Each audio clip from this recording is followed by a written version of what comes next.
The main difference between two prominent exchange-traded funds lies in the index they track.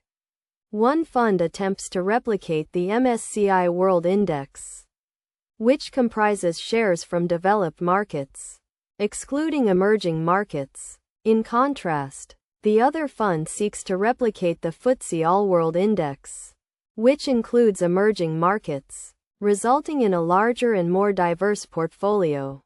The fund tracking the FTSE All-World Index has a more extensive portfolio due to its inclusion of emerging markets, and its top 10 holdings account for approximately 17.5% of the portfolio, making it more diversified. On the other hand, the fund tracking the MSCI World Index has a less diversified portfolio, with its top 10 holdings accounting for around 21% of the portfolio. In terms of pricing, both funds have a similar price-to-earnings ratio of approximately 17.4, but their fees differ slightly, with one fund charging 0.2% and the other charging 0.22%.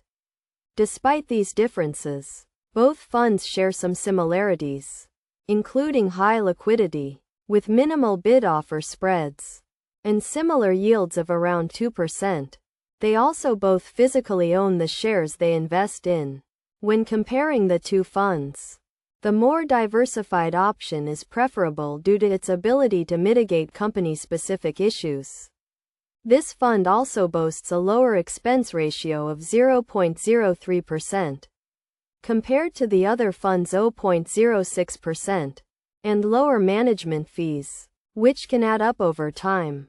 The more diversified fund is also considered more stable, as it is less focused on small companies with uncertain profitability. Overall, the more diversified fund is a better choice for investors seeking a stable, low-cost, and globally diverse portfolio to support other high-conviction individual stocks.